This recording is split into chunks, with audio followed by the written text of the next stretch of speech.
Hi, good afternoon and welcome to today's session as part of the Meet Your Future campaign. We'll be joined today by several different women, all of which who hold senior roles within their organisations, and they'll be talking about their experiences, how they've got to the roles they're in today, and general tips, tricks and advice for young girls and women that are emerging into the labour market. Meet Your Future was launched in 2019 by the newly elected Mayor of Greater Manchester as a way to enable young people to have conversations with employers whilst experiencing different workplaces.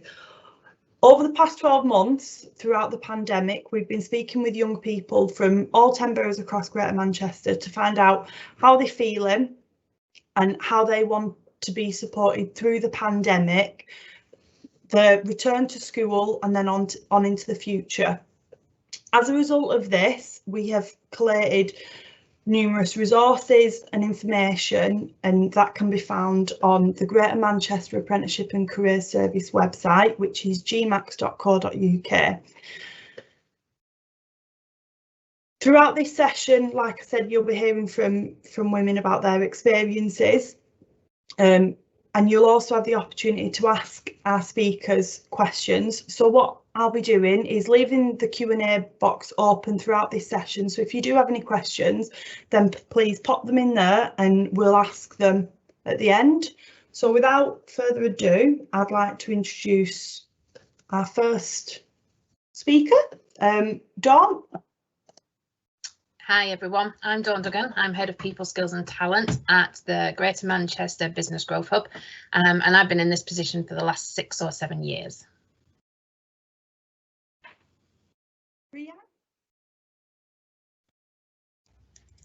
Hi, I'm Rhiannon Owen. I'm a partner solicitor at a law firm called Slater Healis. We're based in Manchester. I've worked there for around 7 years and I work in the corporate department. So this means that I specialise in corporate law and deal with things like buying and selling businesses and companies, shareholder arrangements and investments. And I particularly deal in the life sciences sector. So I assist startups with getting investment ready and the investments themselves. Susanna? Hi, I'm Susanna Lawson. I'm CEO and co-founder of OneFile.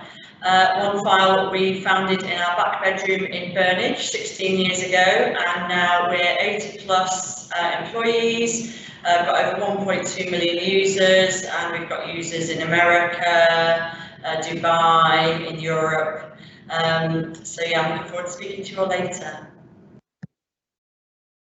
Caroline?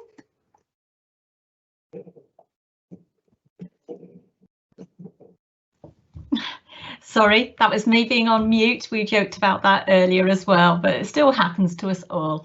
So my name's Caroline Monk. I'm an executive partner at Beaver and Struthers, a firm of chartered accountants in Manchester. I work with my fellow executive partner, Maria Hallows, and we have a leadership group of 6 people, 5 of whom are female. So you maybe get a trend there, though I have to say it's purely coincidence, but that's where we are. And I'm looking forward to talking to you all a bit about how you can get to where you want to be.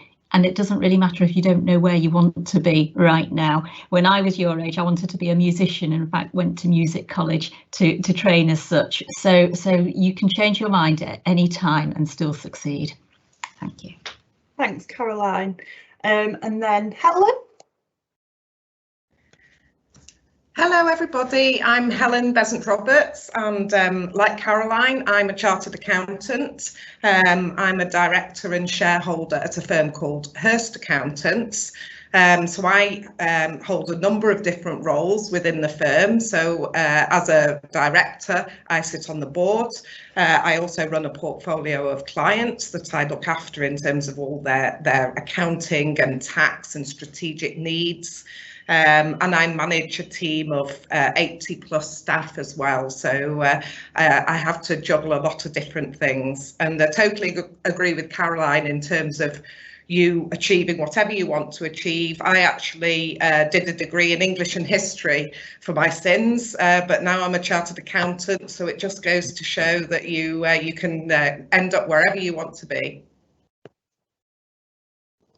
Thanks, Helen. And last but not least, Sally. Hi everyone, my name's Sally Midget-Conway. I'm a Marketing and Communications Director for a boutique agency called the Zebra Partnership, and I've worked there for about on and off for around the last 7 years. I'm also an Associate Director for a company called Glove Consultancy, which is education marketing, and I'm also the Vice Chair for the Chartered Institute of Marketing's Northwest Board. So I'm looking forward to talking to you as well.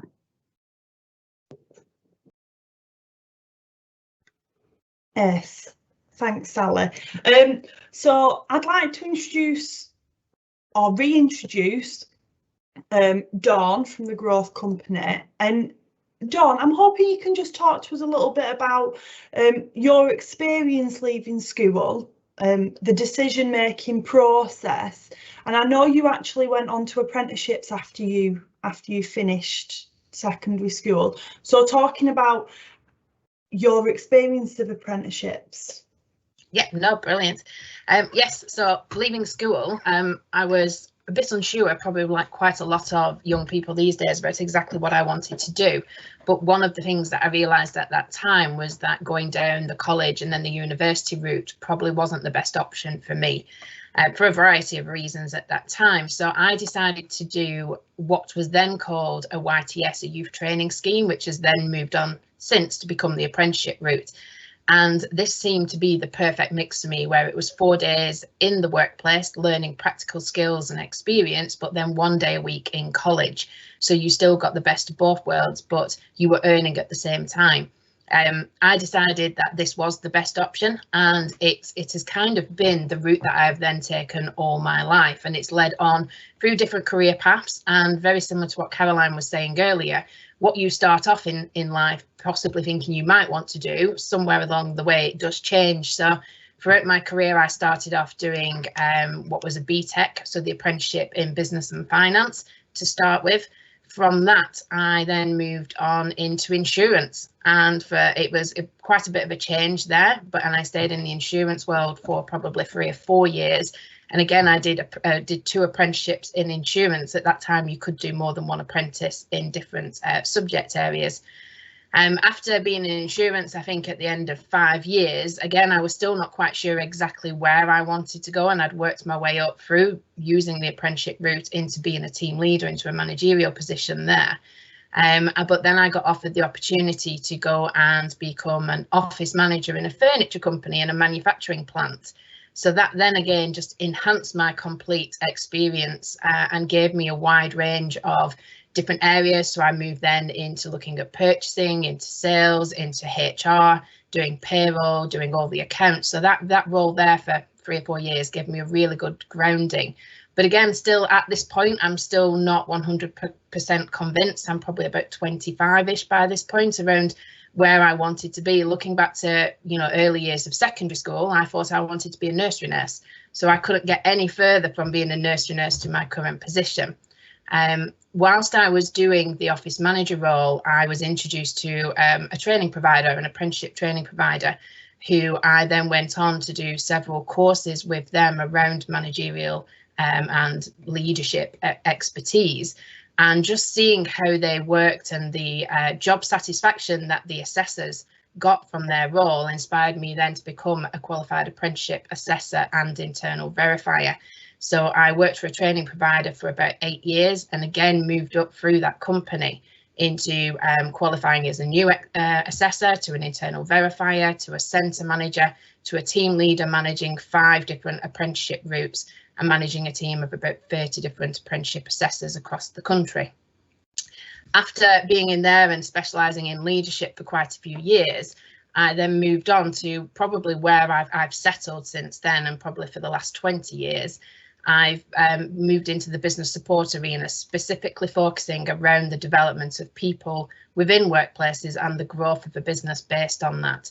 So my current role, which I've been in with my current company for the last 7 or 8 years, but prior to that 10 years with that, is all around helping businesses grow their business through developing their staff. Now that can be many different routes. It can be looking at the leadership of the business. It can be looking at the workforce and what do their staff need to do, working with apprenticeship providers, helping them work with the businesses to grow the business, helping them plan and strategy and put a strategy in place for their future workforce development. So my current role is Head of People Skills and Talent. I now currently manage £9.5 million worth of government funded contracts, one of them being a national contract again across England.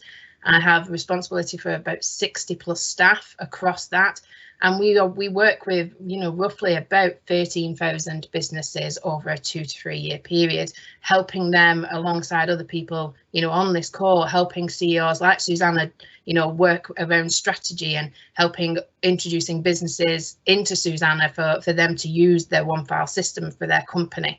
And other people as well, so my role is quite wide now. It's got a great big remit, and throughout all of it, the journey that I've been on is all about developing yourself at every stage. Every single career or every single job that I've had has always involved training and development, and you can never stop learning. You can always find something new. And some people know from a very young age what they want to do in life, and they go on and they have amazingly successful careers in that. For me, it has taken near enough possibly all of my working life to get to the point where you find the job that you enjoy doing, you find where you're settled, and you find where your skill sets and experience is and where your strengths are, and then how you can share and help that with other people. And I think a big part for me in all of this is throughout every stage is to find somebody as a mentor to you.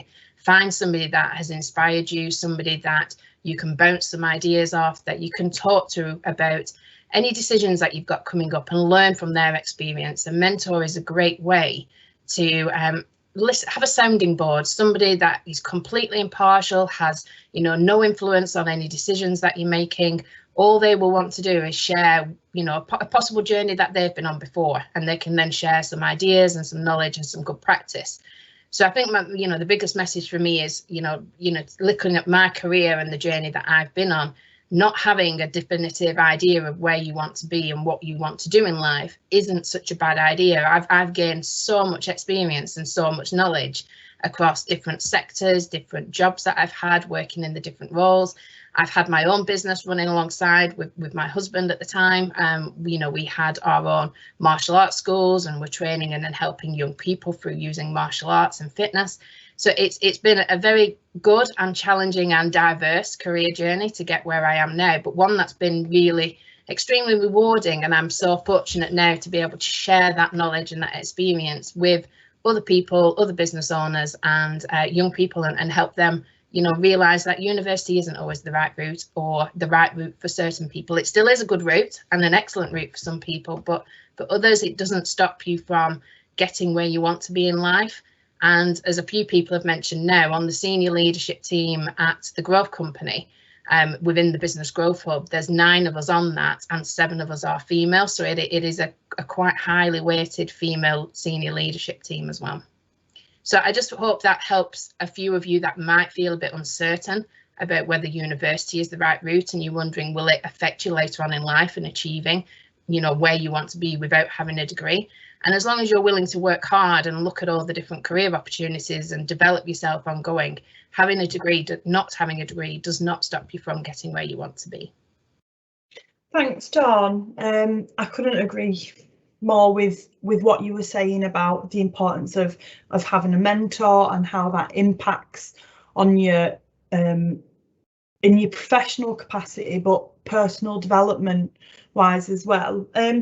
Rhiannon, if we could go to you just on the back of that, talking about how have you seen women change the way in which the workplace operates for the better, and influence that women has on different workplaces? Yes, of course, yeah. So I've been working in a law firm environment now for around 15 years, and in that time I've seen women bring different perspectives and different experiences and a different approach to decision making. I think females are more likely to ask more questions, and I don't think they're likely to agree to decisions that they don't fully understand. I think they have a different style of engagement, so seeking a spectrum of opinions before making the final decision. I also think that women are effective leaders, and they show traits associated with successful leadership, so such as good communication. I think they are good at empowering team members to do well. I think they have creative problem solving, but also I think they're efficient and they are good with their time management. And I think this is in part due to the fact that they do tend to juggle life and work balance, really. So I think that's quite good for the work life. I also personally think that sometimes women can exhibit certain behaviours, such as undervaluing their own skills, experiences and achievements. And I think it's really important to kind of ensure that doesn't become self-limiting from a career perspective. I think it might be, well, in relating to ambition and confidence, which is a topic later on, I think it's really important that you ensure that you take responsibility for putting yourselves perhaps in more awkward or uncomfortable positions and circumstances where you can grow and develop your confidence. So you ensure that you don't undervalue those skills that you've got throughout your career. I couldn't agree more, which I think I'm going to be saying a lot in this session. You've all got such interesting things to say. And just something else on the back of on what Dawn was saying and the representation within the senior leader at the growth company. Yes. The push by the UK government to be more fairly represented, for women to be more fairly represented in boardrooms and in senior leadership. What is the importance of this? Why is it important that we have women on senior leaderships teams? Well, there is a really strong business case for balanced boards. Inclusive and diverse boards are more likely to more effectively and better understand their customers and also their employees, which in turn leads to better decision making. The business case is backed by a kind of growing body of research and evidence.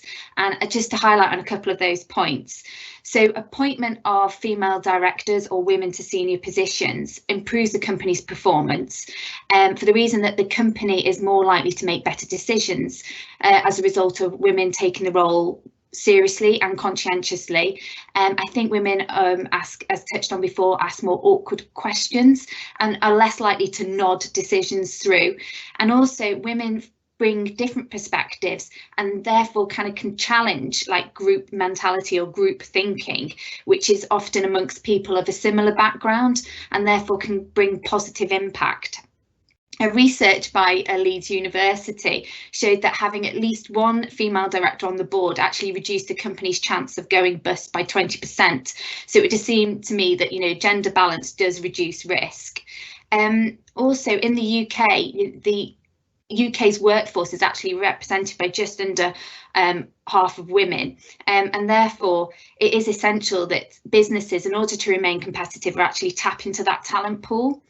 And just the kind of final point to touch on really was that women are estimated to actually do 70% of all household purchases and to hold almost half of the UK's wealth.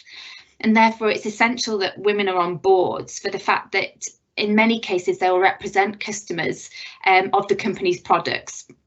And this can also, therefore, this would lead to a better understanding of the customer needs and therefore more informed decision making as to with regard to the company's progression and the company's direction.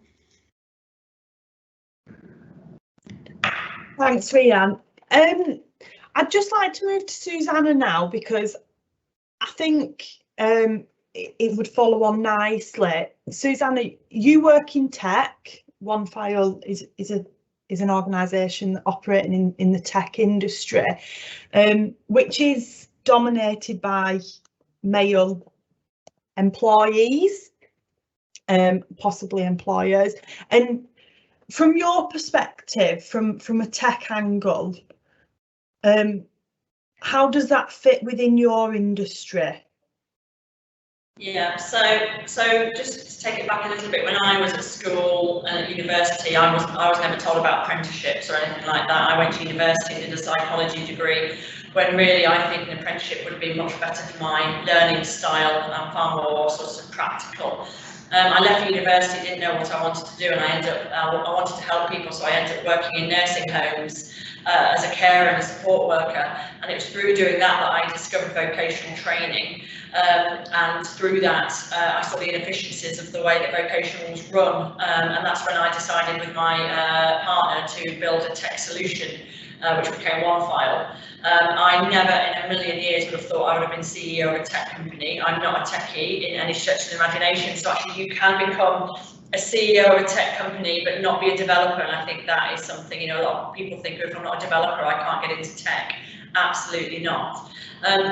For me, diversity in tech is absolutely essential. We really struggle in Manchester recruiting developers anyway. It's a very, you know, tech-heavy city with a lot of tech organisations. I want more diversity on my tech team, but it's incredibly difficult to recruit a diverse tech team, especially with women. There's not enough women developers out there. Developers are well paid. So it's definitely an area to get into if you're looking at it. You just have to be a great problem solver, great communicator, and have an interest in that. The reason why diversity is so important, I mean, Rianne gave it, you know, really sort of effectively in business, but in technology. So, for example, my mum's Chinese. My mum's maiden name is NG, which is 2 characters. And sometimes I go on to what security questions, it says, what is your mother's maiden name? And it will say, I put it in, and it says it must be a minimum of 3 characters. Now, if they had a diverse tech team of different ethnicities, of different agendas, they will take different points of view and different backgrounds and cultural experiences into their technology. So they're not trying to, I believe they're not trying to discriminate against a very common Chinese surname, but they are, because it's okay for me, I can just, you know, adjust the security question, but if I'm trying to actually access their platform and create a user, then, you know, I would really struggle and not be able to. So diversity, as Rianne said, it brings diversity of thought, it brings diversity of how to approach a problem. My board we've got a diverse board and I love it. The men do think very differently to the women on the board, and therefore we can challenge each other about our thoughts, whereas if we were all one, if everyone was like me and we all had the same experiences and the same background, we'd be just, everybody would agree with everything that I said, and I don't want that. I want to be challenged. I want to bring that different point of view in, because therefore, you know, we're a much stronger business for that, and we're more likely to make informed, debated decisions rather than just all agreeing with each other. So in business in general, definitely in technology, diversity is absolutely essential. We have just had a question come in, which I'm going to ask now because it is directly for you, Susanna. Do you find it difficult working in tech as a woman? Whoever sent that, a bit of context about your thinking around that question would be brilliant, but just as a baseline question, do you find it difficult? I personally don't. I create an inclusive culture at OneFile, so it's very important to me that no matter what your background, you feel included in my organisation. That, you know, if you can't see other women working in a tech team, then obviously if you go in there and it's all men, then obviously that is going to have an impact on somebody potentially going in if they're not very confident. I'm a strong believer on if you can't be what you can't see. So, you know, you need strong tech role models for other women to be able to go, yeah, I could do that job. You know, that person looks and acts like me, therefore that's my role as well, rather than just seeing male role models. I never sort of describe myself as a female tech founder because I didn't realise that was what I was doing. When I created OneFile, I was purely creating a solution, a tech solution to a problem. I didn't recognise that I was a tech founder, and I didn't recognise at the time that being a female made that even more special. It's only more recently through a network in Manchester that's, you know, called Female Tech Founders that I've sort of found other people that have experienced that, but I didn't sort of realise that at the time. So maybe I didn't realise I was overcoming obstacles at the time that maybe were there, but I didn't take them for anything other than a challenge. Hindsight's a magical thing. Just picking up on confidence there, and being a confident person, or trying to be a confident person in the workplace. Caroline, if I can come to you, and I mean, you've got a fantastic story. It's lovely hearing you speak about your professional life. What's your experience of confidence, and in situations which I'm sure we all face ourselves in? I still have moments where I'm like, I can't do this. How am I going to get through the next hour-long meeting? But how have you learned to be more confident throughout your professional life, basically? Okay, so the question is, how do you become more confident? And I think the answer is maybe not the greatest answer for you to hear right now, Jane, but my answer is I don't know. And I don't even know that you do become more confident. I think what you do learn through time is how to manage your confidence and how to manage the situations that you find yourself in. If it is any reassurance, I think, you know, I am just as lacking in confidence today as I was 40 years ago, 30 years ago. But most often people don't know when I'm really nervous in a situation, and that's how you learn to manage it. So the thought of, I mean, obviously we're doing this event virtually online because of the environment, but in normal times we would be doing this in a great big hall, and I would have been an hour ago walking into a hall where I didn't know anyone, and I'd have had that pit in my stomach that you all recognise and know. And I will have that when we go back to the real world yet again. But with experience, I've learned that when you walk into that room and you make those contacts, nothing horrible happens, and you generally, it's okay, and you generally quite enjoy it. And once you've had the experience of going through something that you were nervous about and surviving, and actually doing more than surviving, thriving out of it, that's what helps you go back again and do some more. So that's really where I am with confidence. There are techniques available, and for you guys, that you're luckier than I was, because you've got the technology that Susanna's sorted out for us and the like. So you can go onto Google and find out tips and hints for how to handle nerves.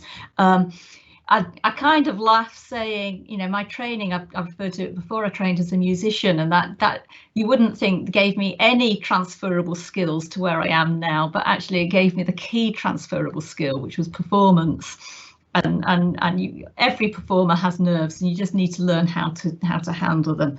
So for you now listening to this, you are going to be thinking about what you're doing next in your life, and whatever that is, it's going to involve interviews or work experience, or being completely out of your comfort zone. And all I can say is take a deep breath, go for it, learn and enjoy is the main attribute for that. So a question has just come in around confidence, so I'll ask this. Do you feel like your confidence has improved over time in different situations? I think what you do is you are more able to rationalise that you know you've been in that situation and it was okay, and therefore you are okay to go into either the same situation or the next step from it. So I don't know that you ever feel more confident or less confident, but you are more, this is an oxymoron, I'm now going to say, you are more confident in your skills to deal with the situations that you manage. So I think it was Dawn who talked about going into, you know, doing the first thing, stepping up for it, don't letting yourself self-limit what you want to do, and you have to push yourself outside that comfort box to do it, even though you won't feel confident. But be kind to yourself, acknowledge you don't feel confident, and then get on and enjoy it.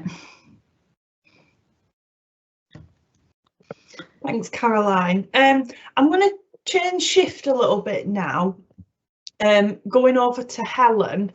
Helen, you're a chartered accountant. a role that there are numerous different ways, and there's numerous ways into that industry. So could I just ask you to talk about what's involved in becoming a chartered accountant? Of course, yes. So I mentioned before that I did a degree myself, and then my degree was in something totally unrelated to chartered accountancy, but then I decided to make the move, and I then did my professional training to become a chartered accountant, which took me 3 years. And then when I'd done that, I was qualified and worked my way through and up the ladder, as it were. But there's lots of different ways of becoming a chartered accountant, and we ourselves, we're a training organisation, so we take on a number of different trainees every year, and we now put them through an apprenticeship, which is different to what we did in my day, as it were. So people can take different routes. You can go straight from school and do an apprenticeship route. You can do a degree and still do an apprenticeship route. You can do a degree and do a non-apprenticeship route. So there's a huge number of ways of qualifying. And obviously, once you've qualified, the world's your oyster, really. You can do whatever you like to do. And I think there's always this misconception that chartered accountancy is all about maths, or all about adding things up and doing numbers. Well, I've got an English degree. I don't know maths. I'm not very good at maths. It's not something that I'm particularly interested in. I don't spend my time doing mathematical sums. I spend my time helping people. That's the main part of my job, and that's the bit I absolutely love. It's about meeting people, helping them, supporting them, whether that's my clients, whether that's my staff members, whether that's my peers and colleagues. That is my role, and it's hugely rewarding, and it's absolutely not to do with maths. Thanks, Helen. I think that's such a good example. Being a chartered accountant is such a good example that there isn't one way into a job. There's so many career path opportunities for young people leaving at 16, and then again young people leaving at 18, and it's not necessarily school, college, university job. Another really strong example of this is your role, Sally, or your roles, because you hold several different roles. So I'm hoping you could just talk about your career, your portfolio career, and what that actually means, what it means to have multiple job roles, and it's not just you go to work and do one job, which is 9 to 5 or shifts or whatever that might be, and then go home at the end of it. Yeah, in some ways it's quite recent in a sense, and it's more about trying to, I think over the last sort of 18 months or so, we've all had the opportunity to kind of, well, hopefully have a little bit of time to think and things. And so for me, it definitely became apparent that I enjoy variety. I enjoy getting stuck in and getting hands-on with regards to some of the things that I used to do. And some of the roles that I've had since, because I was like many of us, have been climbing the ladder. So I came from what would be classed as a regular employee, in the sense that I started and had one job throughout my career up to the point of now.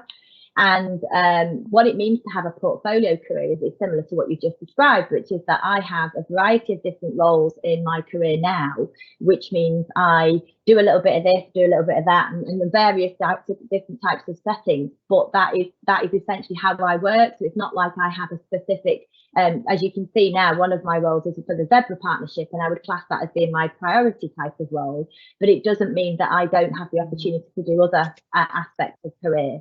So to put it into context, my background was, and similar, listening to lots of the other ladies that were just speaking, I had what was classed more of a non-traditional route into marketing, because I grew up in the north of Manchester in Middleton, and my parents had never been to university. My dad's actually from Algeria in North Africa. So not only did I have two parents that hadn't had that university experience, I also had a parent who was an immigrant and obviously having to sort of get to grips with working in his own way.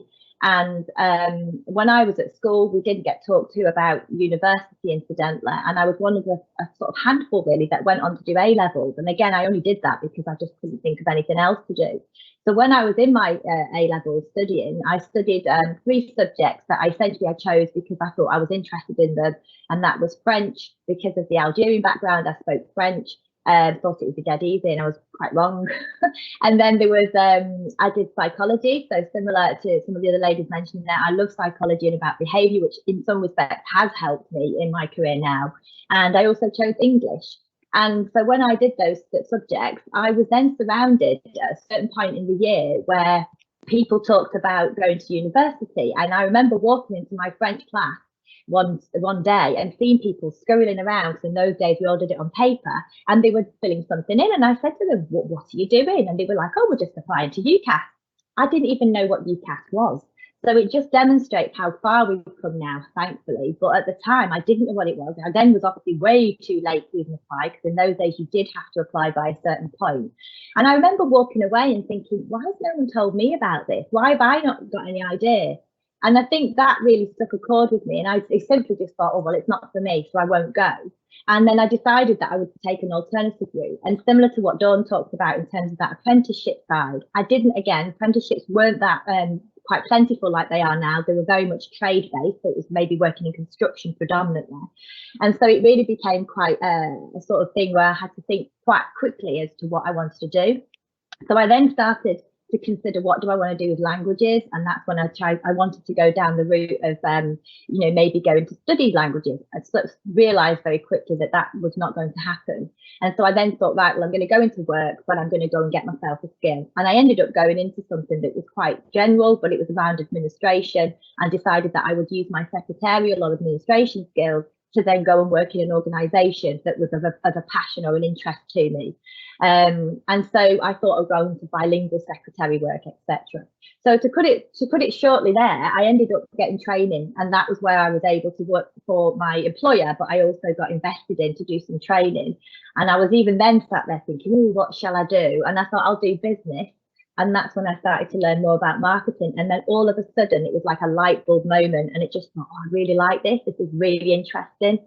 And so I then started on my journey into marketing, whilst not quite being in those roles either. And I then studied at night school whilst I was working, and did my professional qualifications at the Chartered Institute of Marketing. And then from there, at the grand old age of 24, I actually then had my first experience of going to university, and I ended up studying a master's programme. So, of course, I thought that wasn't possible because I wasn't obviously degree trained. I hadn't done an undergraduate degree. How on earth could I do something that was classed as postgraduate? So I had all the anxieties and things like that, but actually my professional skills, so a very similar route in terms of how accountancy sets itself now, is that you have a professional qualification that you have to achieve. For me, that marketing qualification set me up very well because it was all about applied knowledge. So even though I didn't actually work in that field, I knew that's what I wanted to do. And that then brought me back in. So as you can see, it was a very round sort of journey in the sense of going into marketing. But the bit I loved about it, and I always enjoyed, is that kind of creativity, that problem solving. It was also around dealing and having relationships with people at work. So I started in a more salesy role. Then I got to understand how much of importance it was around listening and understanding what your customers needed, and then hopefully providing the solutions to that. So as I then embarked on my career, I went up the ladder.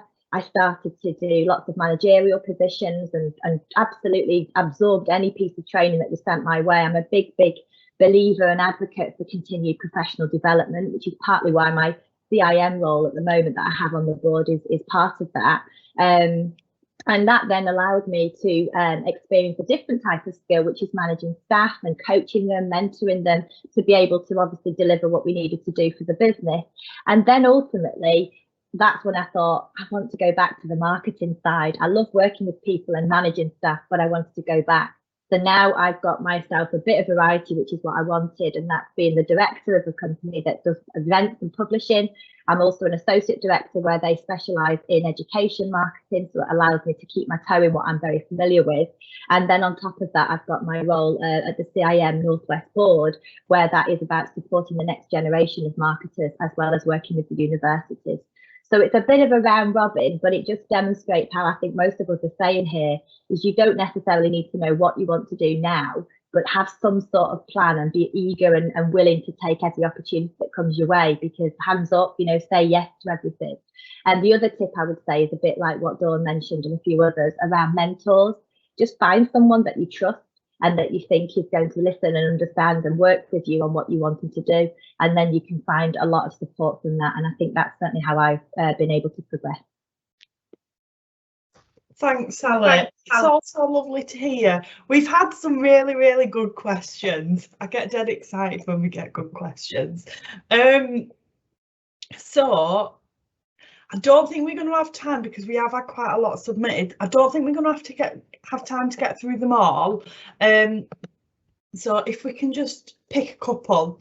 Dawn, I'm going to go to you first, if that's okay, because you mentioned you do have a massive team of people. And the question was, is it hard managing lots of people? There's always challenges to managing lots of different people, because everybody has different needs and everybody has different styles and ways of working. And I think a good point of being, you know, somebody who's a good manager or a good leader is to get to know your team, get to know how they like to be managed, get to know what their strengths are, what their areas for improvement are, and then use a mentor stroke buddy system within your own teams as well. So if you have somebody who is really strong in a particular area and somebody who, you know, needs to develop in that area, pair them up together for a task and they will learn from each other. So it can be challenging. It's challenging at the moment more so than ever because it's virtual. A lot of performance and people management is done on this platform rather than in person, and that doesn't suit everybody's style. So I think it's just about getting to know your team and getting to know what they need from you as a manager, but also learning yourself. You will always come across a situation as a manager that you've never come across before, and you'll learn from that, and that helps you as well for the future. And Dawn, if you don't mind, I'm just going to stay with you on that question, because there's another one coming, which is, as an employer now, would you prefer to employ someone who has been to university as opposed to apprenticeships or people with professional qualifications or such? What differentiates them in the application process, I suppose? I think, to be honest, you've got to look at each individual as an individual. So I don't think you can say that an employer would prefer to take somebody that's a graduate with a degree over somebody on an apprenticeship route. I think it depends on the job. Some jobs you have to have a degree or the equivalent apprenticeship high level degree, but I think they've made the apprenticeship route equivalent now to having a degree, because as we've all said, you can do a level, you know, 2, 3, 4, 5, 6 and 7 in different disciplines in apprenticeships, which are all equivalent to degree levels. So I think it depends on that individual in person. It depends on what job they're going for, and it depends on the skills needed for that job as to which is the best route. And, you know, everybody, it doesn't matter whether they come from university or they come via the apprenticeship route, they have a learning journey to go on, and they've got a career path that, you know, everybody starts right from the beginning of learning a new job, and they learn the people that they're working with and the tasks that they need to do. So I don't think there's a right or wrong route. It, you know, as an employer, I wouldn't choose one over the other. It comes down to the person, the individual, and the job that needs doing. I completely agree. And with the vast amount of apprenticeships we have at intermediate, advanced, and then degree apprenticeship levels, with the introduction of T levels in the coming years, there's so many options for young people to progress onto after they leave school, and then after they leave college or whatever their post-18 destination is. There's so many alternatives and equivalents. It's not just that generic route. Caroline, if I could come to you for the next question. One's coming in. It's, if I wanted to be in a managerial role long term, what skills do I need to develop? Oh goodness, I mean that it's as wide as it can be, isn't it? I think, and it links to the previous conversation anyway, because if you'd asked me the previous question, I might have given the same answer. Read into that what you will, but curiosity would be my word of the day. If you want to take a word away from today, I think it's curiosity, because if you're curious, then that takes you everywhere. So in terms of wanting to be a good manager, you've got to be curious. You've got to be curious as to what's the process you're managing, and how do you make that process work, and who are the people you are managing, and how do you get those people to work. So curious is key to it. And going back, if I could be so rude, now I'm speaking to talk about, you know, would you be looking for someone with a university degree or not? For me as an employer, no, we take on school leavers, 16-year-olds, 18-year-olds and graduates. And what we're looking for is that curiosity, that wanting to understand, that wanting to learn, and that wanting to develop. No one knows where they want to develop at that age, but you know you want someone who wants to do so. If that helps. Thanks, Caroline.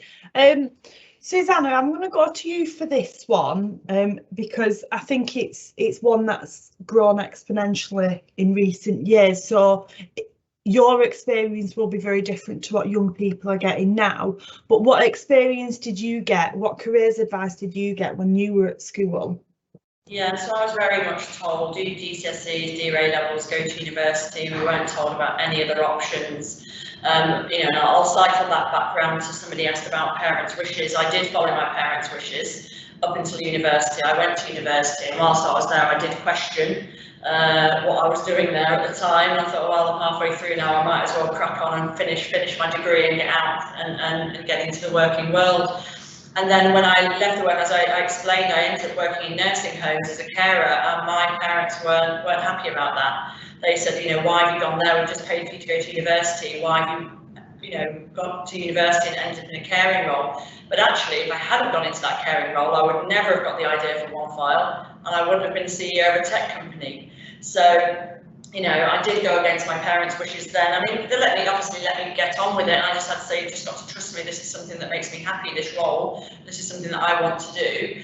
But I did have to, you know, they weren't happy about me taking that job role when I left university, but, you know, they look back now and they're so proud of me now, and I have to go back to them and go, well, you know, I wouldn't have been here had I followed your wishes and gone down a more traditional route and into maybe a graduate role. So it's difficult with your parents. We all want to make our parents happy, but at the end of the day, it's our lives, and I think as long as you do your own research and you can justify to them why you've done that, then they should be happy for you too.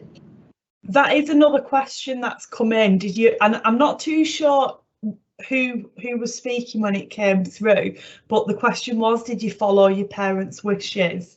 Because there are parental expectations, and our parents have a big influence on our lives. So that's really useful, Susanna. Thank you.